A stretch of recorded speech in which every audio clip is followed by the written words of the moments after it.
At this time, Geneva was a small Protestant republic surrounded by Catholic states and dependencies. It was geographically isolated from its neighbours by the ice-capped peaks of the Alps and the picturesque waters of Lake Geneva. The city owed its republicanism and independence to the 16th-century religious reformer John Calvin, who had made it a bastion of Protestantism. Its citizens were upright and democratic. Rousseau's father was intensely proud of his native city, describing it to his son in terms of Sparta and ancient Rome. Rousseau's mother had left them a small library of books, and his father would read them with his son after supper. Soon they both became so absorbed in this activity that they would continue into the night, taking turns to read. We could never stop before the end of the book. Sometimes when my father heard the larks at daybreak, he would be ashamed and exclaim, "Let's go to bed. I'm more of a child than you." Young Rousseau found himself the centre of attention in an almost exclusively female household, with a nurse, an aunt, and occasional admiring relatives.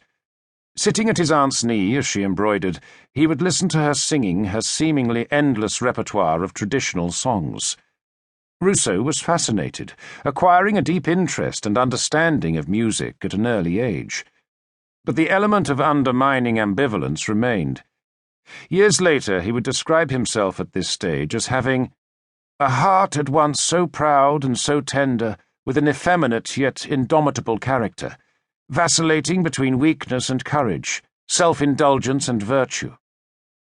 He saw himself as a contradiction with myself. Then, suddenly, everything changed. One day, Rousseau's father became involved in a public argument with a local landowner, whom he challenged to a duel. But the landowner contemptuously refused to duel with him because of his lower social origins. Incensed, Rousseau's father drew his sword and struck the landowner on the cheek, drawing blood. Rousseau's father disappeared into exile, in Rousseau's words, rather than cede a point on which honour and liberty appeared to him compromised. In fact, to avoid a jail sentence. Rousseau's circumstances changed overnight, and he was farmed out to poor relations, a pastor and his sister who lived in a nearby village. While living there, he would be subjected to humiliations and beatings by the pastor's sister, which provoked in him a feeling of violence and injustice. This would have a lasting effect, so that for the rest of his life he could claim that "my blood boils at the spectacle or recital of an unjust act." But these beatings by the parson's sister also induced in him a precocious sexual pleasure, which would have an equally lasting effect. Who could have believed that this punishment received at the age of 8 from the hand of a woman of 30 determined my tastes, my desires, my passions, my very self for the rest of my life? The experience brought to the surface a latent masochism, which would characterize his sexuality throughout his life. At the age of 13, Rousseau was apprenticed to an engraver in Geneva.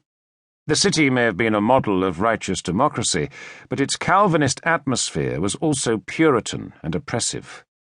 This was no place for the likes of Rousseau, who later wrote of himself in these years, indicatively in the third person present, that his character derives almost completely from his temperament alone.